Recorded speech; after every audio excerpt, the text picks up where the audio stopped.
ஸ்ரீ குருபியோ நமஹ. இது ஆஸ்திகாலுக்காக.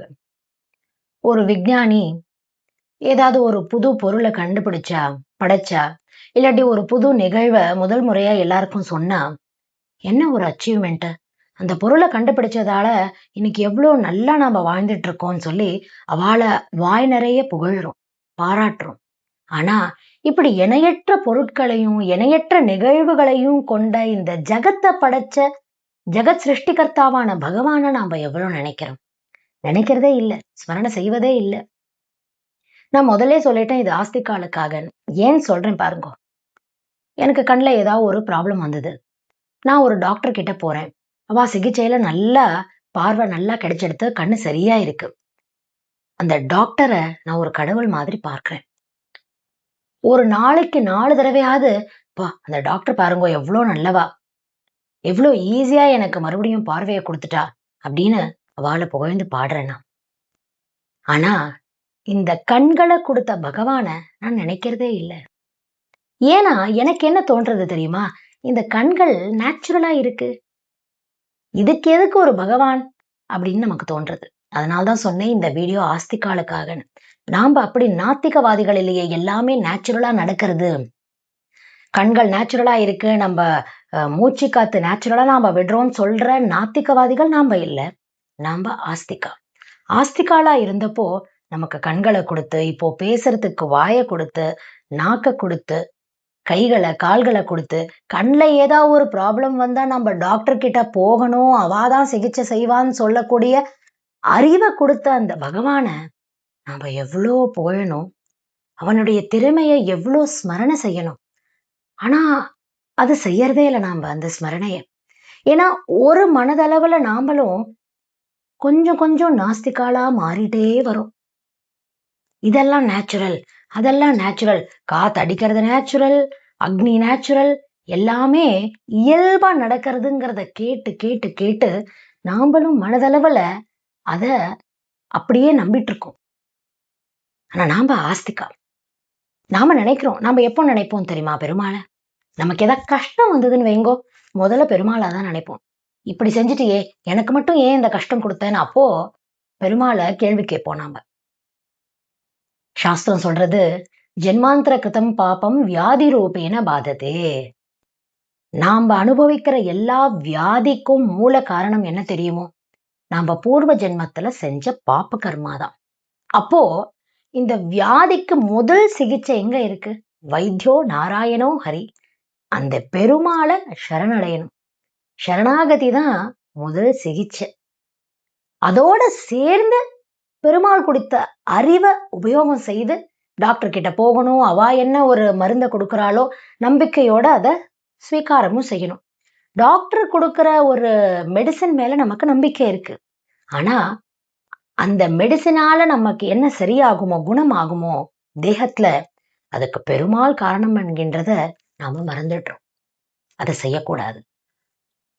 ஆஸ்திகாலா இருக்கிறப்போ பகவான் மேல நம்பிக்கை நமக்கு அதிகமா இருக்கணும். எல்லாருடையுமே ஒரு லைஃப் இன்சூரன்ஸ் ஒரு உறுதிமொழி சொன்னா, நான் பாத்துக்கிறேன்னு சொன்னா நாம கன்ஃபார்மா நம்பிடுறோம், லைஃப் இன்சூரன்ஸ் இருக்கு அப்படின்னு சொல்லிடுறோம். ஆனா யோகக்ஷேமம் வகாமியகம்னு கண்ணன் சொன்னா அதை நாம நம்புறதுக்கு தயாரா இல்லை. எனக்கு ஏதாவது ஆனா கண்ணனா வருவான் அப்படின்னு கேட்கிறோம்.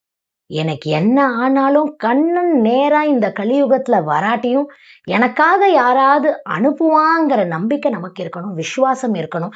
ரக்ஷதி இத்யேவ விஸ்வாசகான்னு சாஸ்திரம் சொல்றது. யாருக்கு அந்த நம்பிக்கை இருக்கு பகவான் மேல, பெருமாள் மேல, அவளைதான் பகவான் காப்பாத்துவான்னு சொல்றது. ராமரே சொல்றாரே, அபயம் சர்வபூதேபியோ, என்ன சரணடைஞ்சா நான் காப்பாத்துறேன் உங்களைன்னு சொல்றார். ஆனா நாம அதை நம்புறதில்லை. ராமரை விட நம்பிக்கை நமக்கு லைஃப் இன்சூரன்ஸ் மேலையும் இன்னொருத்தர் மேலையும் தான் இருக்கு. நம்மள நாம ஆஸ்திகான்னு சொல்லிக்கிறப்போ இப்படி இருக்கலாமா? ஏன்னா நாம ஏதோ ஒரு கம்சனோ ஒரு துரியோதனனோ இல்ல. துரியோதனன் கண் முன்னாடி கண்ணன் நின்னு, கண்ணன் நான் தான் பகவான் சாட்சாத் அந்த எம்பெருமான் ஸ்ரீனிவாசன் சொன்னாலும் நம்பிக்கை வைக்கல. துரியோதன் நினைச்சான் ஏதோ ஒரு மெஜிஷியன், மாயாவாதி இவன் நினைச்சான், ஒரு மாயையெல்லாம் செய்யறான்னு நினைச்சான். ஆனா பகவான்னு பார்க்கல துரியோதனன். ஆனா நாம அப்படி இல்லை. கிருஷ்ணனை ஜெகஜன்மாதி கர்த்தான்னு தெரிஞ்சுட்டு இருக்கோம். எல்லாரையும் ரட்சணை பண்ணக்கூடிய கிருஷ்ணம் வந்தே ஜெகத்குருன்னு சொல்லக்கூடிய ஆஸ்திகால் நாம. அப்படி இருக்கிறப்போ நாம க்ஷணத்திற்கும் பகவான் ஸ்மரணைய செஞ்சுட்டே இருக்கணும். அவன் நமக்காக என்ன செஞ்சிருக்கான், அந்த நன்றியை மறக்கலாமா நாம? நாத்திகவாதிகள் மறந்தா பரவாயில்லை, அவ நினைக்காட்டி பரவாயில்லை, ஆனா நாம மறக்க கூடாது. நாம மறந்தா நாம நாத்திகவாதிகளா ஆயிட்டு இருக்கோம்னு தான் அர்த்தம். நாஸ்திகம் பேசுறவா எப்படி அவ எல்லாமே நேச்சுரலா நடக்கிறது அப்படின்னு நினைச்சுக்கிறாளோ பிரபஞ்சத்துல, அப்படிதான் நாமளும் மாறிட்டு இருக்கோம்னு அர்த்தம். அப்படி மாறக்கூடாது. பெரிய பெரிய சயின்டிஸ்ட் எல்லாம் பெருமாள் இருக்கார், பகவான் இருக்கான், காட் இஸ் தேர் அப்படின்னு சொல்றவா இருக்கா. இன்ஸ்டன்ட்லாம் காடை நம்பினவா இருக்கா. அது காட் அவா ஒரு அர்த்தத்துல காடு வேறையா இருக்கலாம், நம்மளுக்கு நம்ம காடு பெருமாளா இருக்கலாம். ஆனா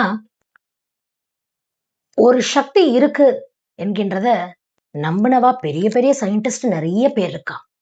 ஏன்னா எல்லாமே அப்படி நேச்சுரலா நடக்கிறதுங்கிறது சாத்தியமே இல்லை. சயின்ஸ் எவ்வளவோ விஷயத்துல இன்னைக்கு ரிலீஜனை சப்போர்ட் பண்ணிட்டு இருக்கு. ஒரு எக்ஸாம்பிள் உதாரணத்துக்கு சொல்லணும்னா, சில வருடங்களுக்கு முன்னாடிலாம் என்னது இது சொல்றேன், துரோணத்துல பிறந்தார் அதனால துரோணாச்சாரியார்னு அவருக்கு பேருன்னு சொன்னா இதெல்லாம் நடக்குமா அப்படின்னு கேட்பா. இன்னைக்கு இன்விட்ரோ ஃபெர்டிலைசேஷன் IVFன்னு சொல்லி எல்லாமே விட்ரோ டிஷ்ஷஸ்ல தான் குழந்தைகள்லாம் பிறக்கிறது. அப்போ சயின்ஸ் இன்னும் நம்ம சாஸ்திரங்களை ப்ரூவ் பண்ணிட்டே இருக்கு. நாளுக்கு நாள் ஒரு புது விஷயத்த ப்ரூவ் பண்ணிட்டு தான் இருக்கு. அன்றைய காலத்துல விமானம் இருந்தது, இந்திரர் விமானத்துல சஞ்சாரம் செஞ்சாருன்னு சொன்னா நம்புறது கஷ்டம். இன்னைக்கு விமானத்துல எல்லாருமே சஞ்சாரம் செய்யறான். அது எப்படி பறக்கும்னு அப்போ கேட்டிருக்கலாம், ஒரு 500-700 இயர்ஸ் பேக். இன்னைக்கு கேட்க முடியுமா?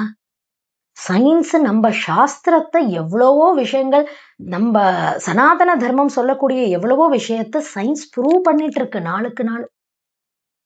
அப்படி இருக்கிறப்போ நாம இந்த எல்லா அது ஒரு எலக்ட்ரானிக் ஐட்டமாவே இருக்கட்டும், ஏதாவது ஒரு ஐட்டமா இருக்கட்டும், இதெல்லாம் இயங்கிறது எல்லாமே நேச்சுரல் இல்லை, பகவானுடைய அருள் இருக்கு. இந்த ஜெகத்தை மட்டும் சிருஷ்டி பண்ணி பகவான் விட்டுடல.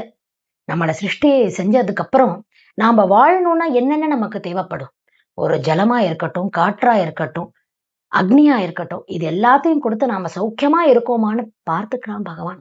ஒரு குழந்தைய தாய் கர்ப்பத்துல இருக்கும் போது எவ்வளவு சுரட்சிதமா பார்த்துக்க முடியுமோ அப்படி பகவான் நம்ம எல்லாருக்கும் அனுகிரகம் பண்ணி பார்த்துட்டு இருக்கான். அந்த பகவான நாளுக்கு 2 தடவையாவது, காத்தால எழுந்த உடனே ஒரு தடவை, தூங்குறதுக்கு முன்னாடி ஒரு தடவையாவது ஸ்மரிக்கலனா நன்றி மறந்ததா ஆகாதா? இன்றைய நாள் இருந்து சங்கல்பம் செய்வோம், பகவான் நமக்காக என்ன செஞ்சிருக்கான், நாம இப்படி நல்லா இருக்கோம், பேசிட்டு இருக்கோம், நடந்துட்டு இருக்கோம்னா அதுவும் அந்த பகவானுடைய அனுகிரகம் என்கின்றத நாளுக்கு 2 தடவையாவது நினைக்கிற ஒரு பிரயத்னம் செய்வோம் என்று சொல்லி முடிக்கிறேன். ஸ்ரீ கிருஷ்ணார்ப்பணம்.